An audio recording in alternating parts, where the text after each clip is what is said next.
Para começar, eu acho que todo mundo já tem uma ideia do que é um mutirão, eu dei uma explicada, acho que para todo mundo. Mas ele é um evento muito especial, que já faz 6 anos que está acontecendo. Foi bolado pela Liga de Neurologia da Santa Casa, pela turma do Vinícius, na diretoria. E é uma honra continuar esse evento, porque ele tem vários planos e vários objetivos. O principal objetivo é levar um pouco de informação sobre o que é o AVC para a população. A gente, infelizmente, mora num país em que as pessoas não têm muita ideia do que é esse problema. E é a principal causa de incapacidade no mundo. E, então, visando isso, a gente tem o objetivo de, primeiramente, avaliar o quanto a população sabe sobre o AVC. A primeira coisa que a gente faz no mutirão é passar um questionário que tem um cunho científico de avaliar o que a pessoa sabe sobre o AVC, o que consiste os principais sintomas do AVC, o que você faz quando você identifica um episódio de AVC numa pessoa próxima de você. Isso tem uma importância imensa, porque muita gente não sabe o que está acontecendo, não sabe o que aqueles sintomas significam, acha que a pessoa está simulando, enfim. E isso é um tempo perdido que também é cérebro perdido. Então, essa é a maior importância do mutirão, levar isso e ajudar, de repente, alguém, entendeu? E assim, o segundo objetivo, então, é isso, avaliar o quanto que a população brasileira sabe sobre isso. Então, a importância é você primeiro perguntar o quanto as pessoas sabem sobre isso e depois explicar. A gente vai passar um questionário para vocês terem uma ideia das perguntas que vocês vão fazer. A gente tem um questionário comentado para nortear também o que vocês vão fazer em cada pergunta, qual que é o maior objetivo de cada pergunta. Isso vai ser explicado pelo Dr. Rubens, que está chegando, e vocês vão ter esse papel, a gente vai passar para vocês, que vocês estudem e na hora vocês tenham uma noção do que fazer, certo? Além disso, depois de explicar para essa população, você vai distribuir panfletos para elas. A gente vai passar alguns panfletos, 2 dos panfletos vão ficar para todos vocês, o resto é só para dar uma olhadinha, porque a gente não tinha tantos. Então é isso, basicamente é isso. Uma coisa importante que, assim, a gente faz esse evento já há muito tempo no metrô e no Parque da Água Branca.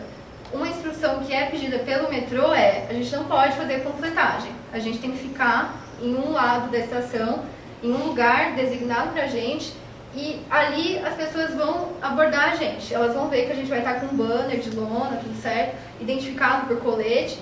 E aí, com isso, as pessoas vão procurar a gente, vão perguntar do que se trata.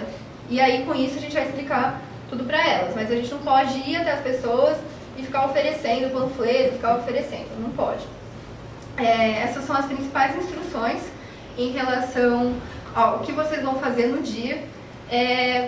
Para explicar certinho o que é o AVC e tudo mais, o Dr. Rubens já está chegando, ele é um grande especialista nisso. É o presidente da Academia Brasileira de Neurologia, então ninguém melhor do que ele para explicar isso. Essa campanha é em nível mundial, não sei se a Marina falou já ou não, é uma campanha mundial, é liderada pela World Stroke Association, que é uma maior entidade voltada ao estudo dos AVCs no mundo, né? Membro da World Neurology Organization. E aqui no Brasil nós trabalhamos junto com a Academia Brasileira de Neurologia, junto com a Sociedade Brasileira de Doenças Cerebrovasculares. Então está tudo engajado, não é? É uma campanha grande, com envolvimento mundial, vem para o Brasil, tem o apoio da Academia, que é nosso órgão principal. A Academia também trabalha junto com a MB, não é? Sociedade Brasileira de Cerebrovascular, e aqui na Santa Casa nós temos uma participação bastante ativa. Para vocês terem uma ideia, o Brasil tem um destaque muito grande nessa campanha. Isso é muito bonito para nós brasileiros, principalmente em uma época como a nossa, que todos nós vivemos com moral muito baixa, né? As coisas do Brasil não andam lá grande coisa, e isso compromete todos os aspectos, inclusive científico. Mas o Brasil tem tido um destaque importante. Nós já ganhamos a campanha uma vez, há 2 anos atrás, o primeiro lugar mundial, não é? E já ganhamos 2 vezes o 2º lugar, medalha de ouro uma vez, medalha de prata 2 vezes. Só para ter uma ideia, quando a gente tirou a medalha de prata no último ano, o primeiro lugar foi os Estados Unidos. Então não é pouco, não é? Esse é nível mundial, então está competindo Canadá, Estados Unidos, toda a Europa, tudo. O Brasil tem muito destaque porque a participação é muito ativa. Nós vamos para a rua e ensinamos o que é o AVC, como confirmar, como detectar, como tratar e principalmente como prevenir. Essa campanha tem um foco muito grande em prevenção. O AVC é muito interessante, porque é uma doença grave, não é? No Brasil, hoje, a segunda causa de mortalidade já foi a primeira. Eu acho que um dos motivos até de deixar de ser a primeira são essas campanhas todas. Isso é um mérito para todos os neurologistas, todos os médicos. É a segunda, mas ainda é a segunda causa de morte. A primeira causa de sequelas incapacitantes em adultos. Problema bastante sério, não é? E muito interessante que é uma doença com uma boa capacidade de prevenção. Então nós estamos aí com um problema sério e uma possibilidade de prevenção muito significativa. E é nisso que a gente trabalha, né? Então nessa campanha, vocês vão ficar nos postos, né? São nas estações de metrô ou no Parque da Água Branca, né?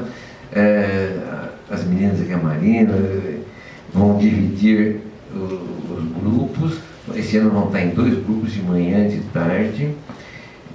E a ideia é informar as pessoas, uma campanha informativa, e que nós vamos dividir nesses aspectos.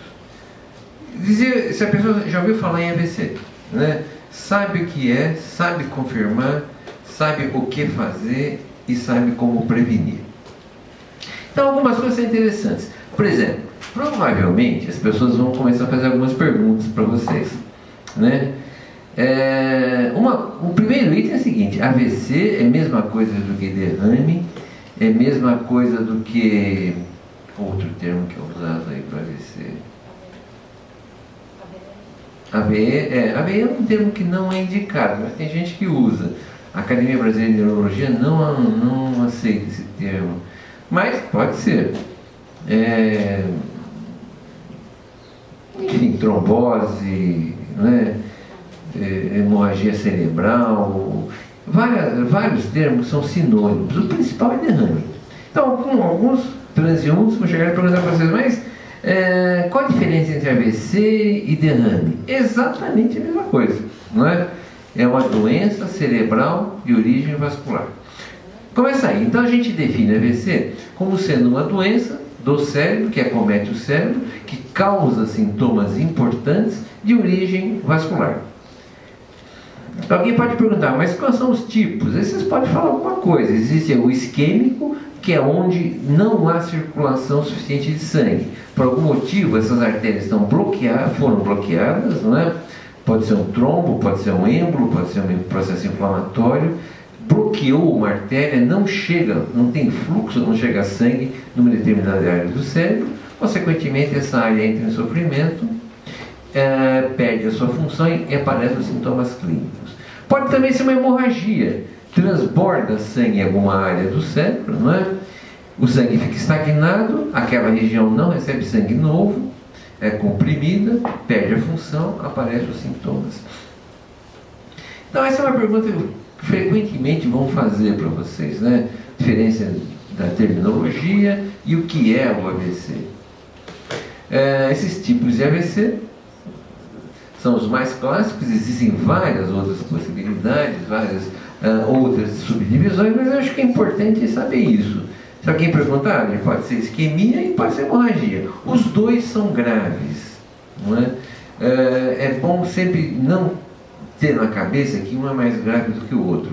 Os dois são graves e a gravidade depende da localização da lesão e da extensão da lesão. Quanto maior for a lesão, lógico que nós vamos ter mais sintomas, é mais grave. Quanto menor for a lesão, o contrário, né?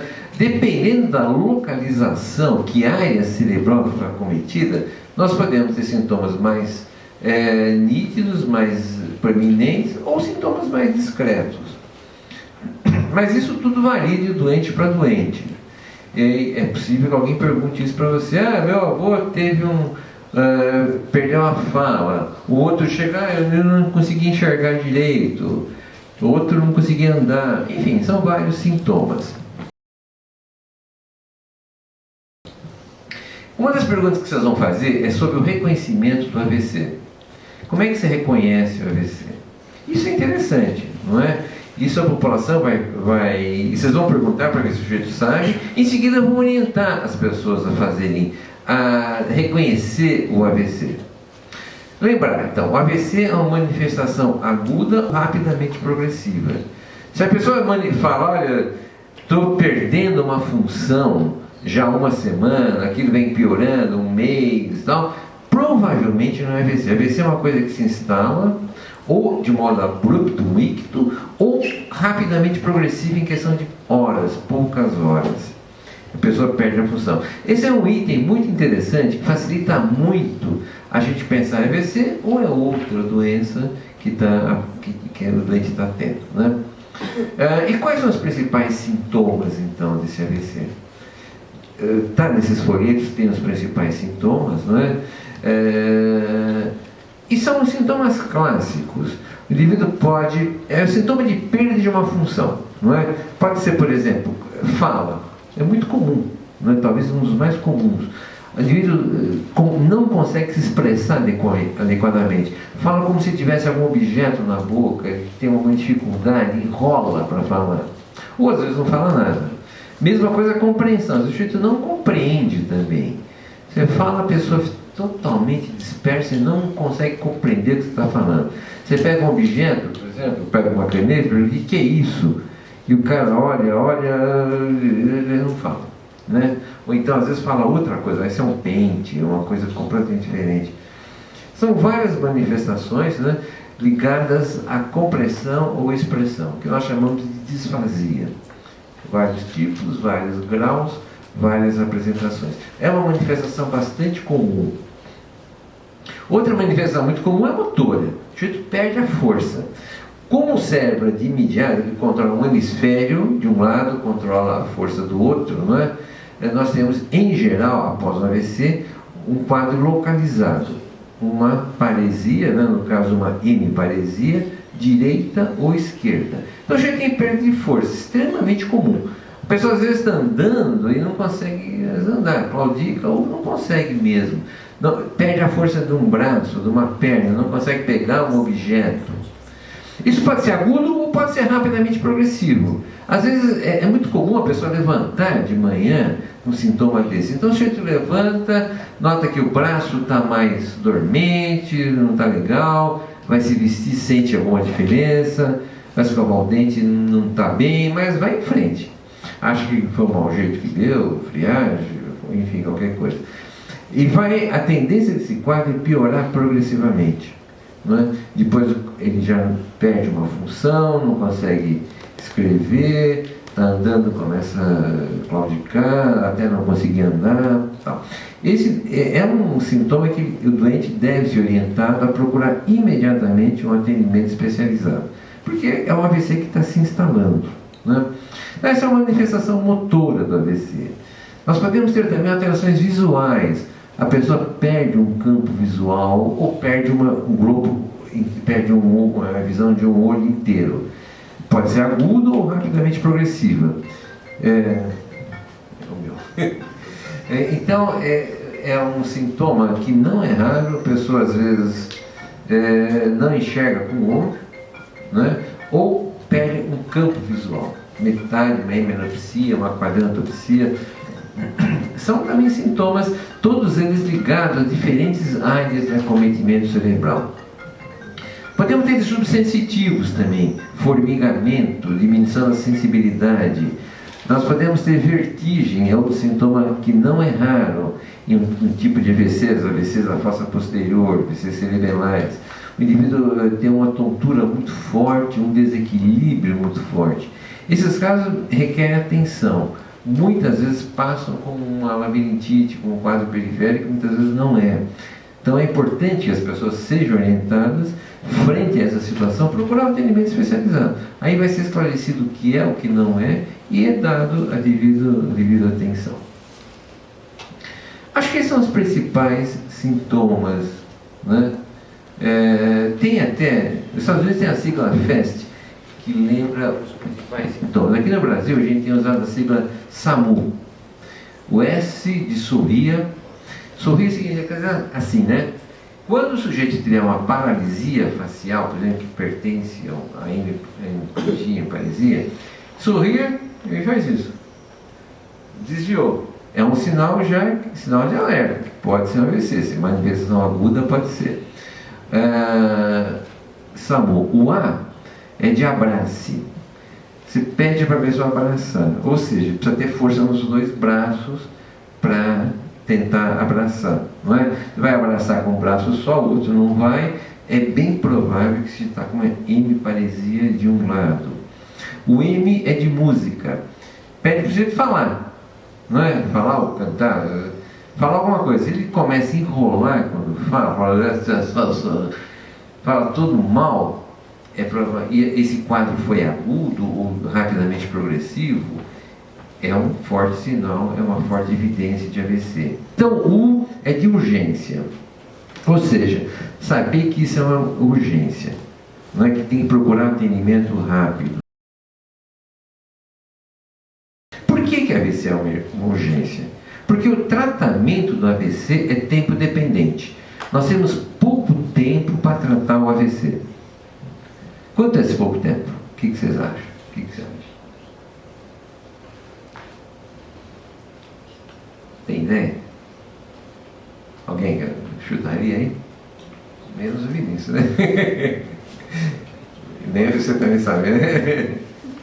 Quando a gente fala pouco tempo, o ideal é tratar até 3 horas e permitido até 4 horas e meia. Esse é o melhor tratamento que nós temos para AVC, não é? Que é o trombolítico, é um tipo de tratamento. Isso é uma outra coisa que eles vão perguntar. AVC tem tratamento? Tem. Só que o tratamento é tempo dependente. Então nós podemos usar o trombolítico, que é uma medicação extremamente eficaz e que desfaz o trombo, quebra esse trombo e permite a recirculação sanguínea. É uma medicação extremamente eficaz, mas também um pouco perigosa, uma medicação difícil de ser utilizada. E tem várias limitações. Uma delas é o tempo. Nós podemos usar no máximo até 4 horas e meia. E quanto antes a gente iniciar o tratamento, melhor o resultado. Menos neurônio está sendo queimado, não é? Por isso que a gente fala, o tratamento é tempo dependente. Nós podemos usar até 4 horas e meia, o ideal é usar até 3 horas, mas o ideal mesmo é usar imediatamente. Quanto antes a gente começar, é melhor o resultado. Talvez seja uma emergência, tem que ser passado isso para a população, né? Quando vocês for falar com o pessoal, com os leigos, ensinar como reconhece AVC, é assim que a gente reconhece. Quadro agudo ou rapidamente evolutivo, com um desses sinais clássicos de perda de função. Então, beleza. Aí a população já tem uma ideia do que é o AVC. Pensou em AVC, pensa em emergência. Corre para um serviço especializado. Isso tem que ser passado.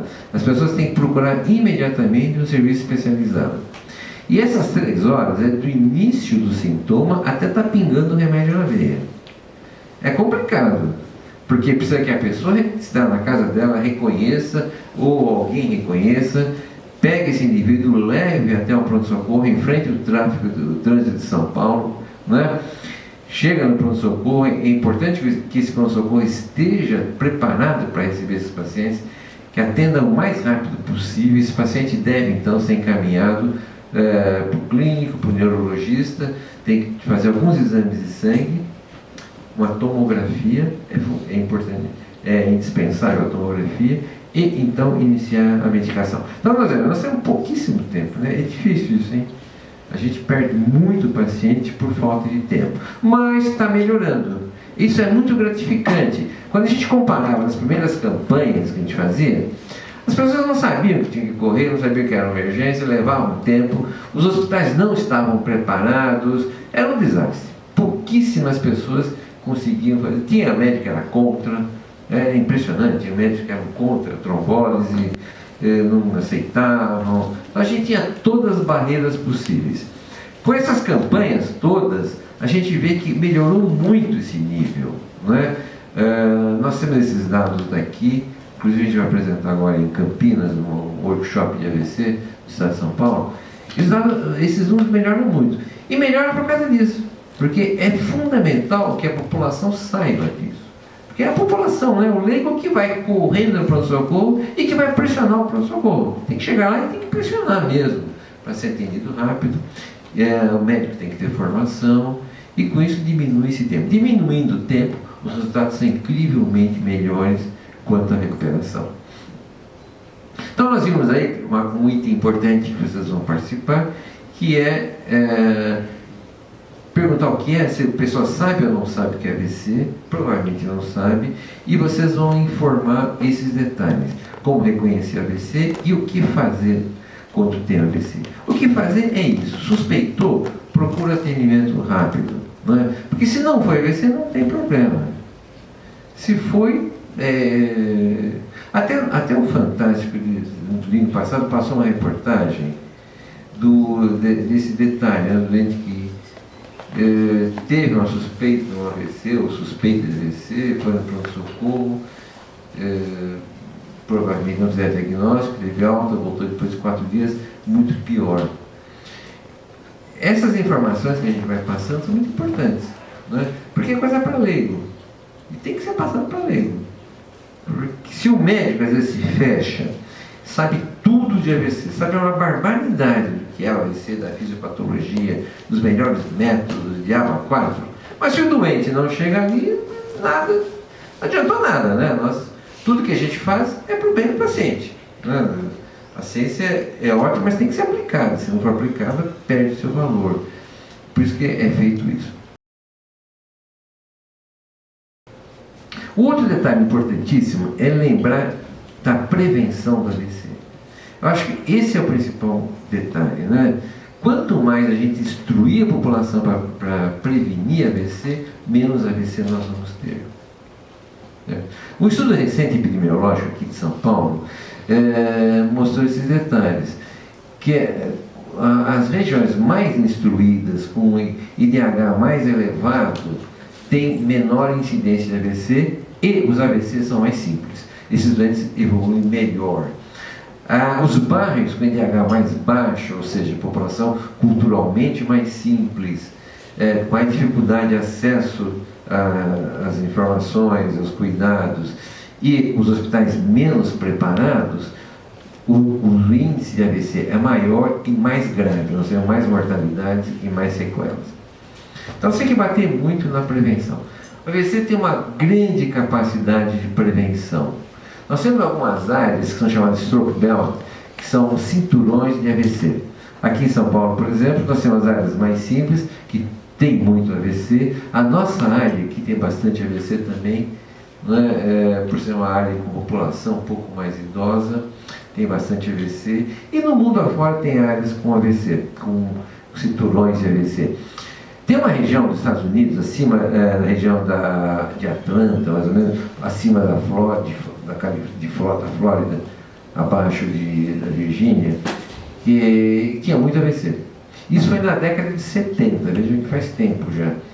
Muito AVC, então, com mais cuidados, o americano é mais cuidadoso, investigou aquilo, detectou aquele cinturão do AVC e foi ver por que isso estava acontecendo. E estava acontecendo porque a população tinha muito fator de risco. Tinha muitos indivíduos obesos, sedentários, é uma região que tem muito negro, o negro tem muita hipertensão, e vários fatores de risco ali. Fumavam muito, se alimentavam muito e mal, não faziam atividade física, excesso de peso, essas coisas. E foram feitas campanhas sérias, campanhas desse tipo que vocês estão fazendo, campanhas junto à população, não é? Só que foi uma coisa mais contínua um pouquinho. Em 10 anos, caiu pela metade a incidência de AVC. Ou seja, é fantástico, né? Só cuidados preventivos, cuidados com pressão, com glicose, com peso, sedentarismo, fumo, tudo isso. Isso tem que ser passado. Primeiro vocês vão perguntar se a população que vocês estão abordando conhece os principais fatores de risco de AVC. O que pode levar ao AVC? Muitos vão dizer pressão alta, que é bom, que é o principal fator de risco. Lógico, pressão é o principal fator de risco, mas não é o único, não é? Isso tem na cabeça da população, isso mais ou menos já está incluído na população. Então vocês vão precisar reforçar esse aspecto. Sim, população é o principal fator de risco e deve ser controlado. Hipertensão. Hipertensão arterial é uma doença de diagnóstico razoavelmente fácil, tratamento razoavelmente fácil. Diagnóstico, desculpa, não é razoável, é muito fácil, né? Só medir a pressão, botar um aparelhinho no braço e medir a pressão. E o tratamento em geral é muito fácil, também respondem bem. Tratando de hipertensão, nós vamos cair muito a taxa de AVC. Então vocês vão começar perguntando, você sabe o que pode levar ao AVC? Você toma algum cuidado com isso? E depois vocês vão explicar para a população quais são os principais. Existe uma folhinha, que não está aqui hoje, mas vocês vão receber também, toda colorida, onde estão escritos os principais fatores de risco. E é interessante que vocês peguem isso e vão preenchendo. Você sabe que hipertensão, fator de risco é tal, você sabe que fumar é tal. E vai colocando isso daí e depois verificar também quanto tem de pressão ou não. Esses dados todos, para nós, é importante que a gente vai tabular isso e ter uma ideia do que está acontecendo agora e comparando com o que já foi e com os anos futuros.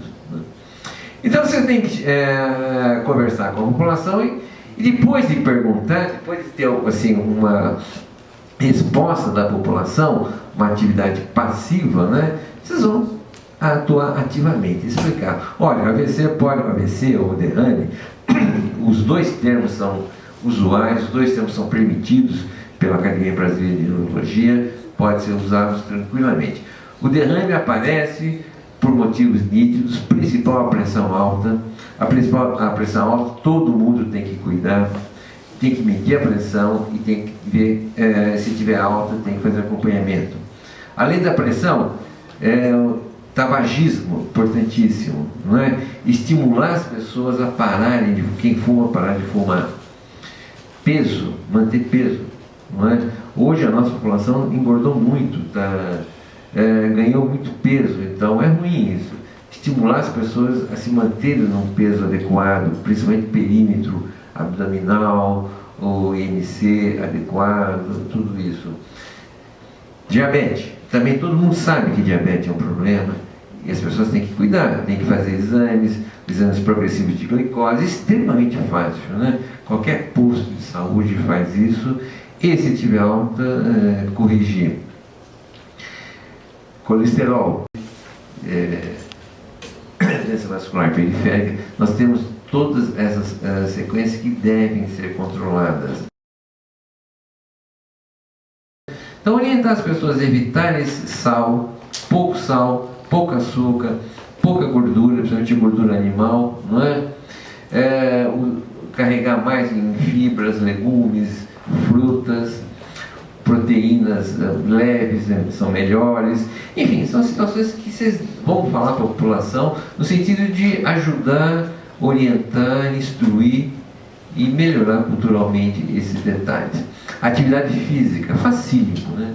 Atividade física não precisa entrar numa academia de alto rendimento e tal, é andar. Você vai dizer, não tem dinheiro, pô, anda na rua, não tem segredo, tem que ter atividade física das mais variadas possíveis, uma coisa que a pessoa se adapta. Eu acho que com isso nós vamos ter um panorama desses aspectos. Eu acho que isso é o principal que vocês vão transmitir para os pacientes e vão coletar esses dados. Boa tarde. Como o Dr. Rubens já fez o favor de me apresentar, eu sou Vinícius, tá? Sou aqui da Santa Casa, da 47ª turma, e atualmente eu sou residente de neurologia aqui do serviço, né? E eu participei nos primeiros eventos que a gente fez aqui junto com a Liga de Neurologia, e foi muito legal trabalhar junto com a população, né? As pessoas, você vê na rua que elas não sabem de fato reconhecer essa entidade tão importante e menos ainda o que fazer frente a isso, né? E hoje eu vejo como residente trabalhando no pronto-socorro que a população ainda não conhece essa entidade, né? Você vê que o senhor mais de idade, ele está com a força diminuída, ele pensa, eu vou dormir, amanhã vai ficar melhor. E aí ele chega já no pronto-socorro, completamente fora de janela terapêutica, a gente não consegue dar a assistência adequada que a gente poderia. E é muito gratificante ver essa participação de vocês todos aqui. Acho que isso pode mudar o cenário da nossa população, como essas pessoas vão viver dali para frente, né? Porque o AVC ele pode ser muito incapacitante, né? A pessoa era funcional e de um dia para a noite ela passa a ser dependente, né? E vocês podem fazer essa diferença. E a gente percebeu isso nas outras campanhas, né?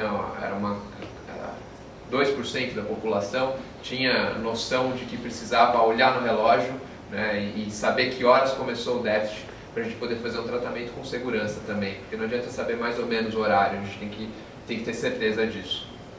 Eu acho que basicamente isso, para não tomar muito tempo de vocês. Obrigado.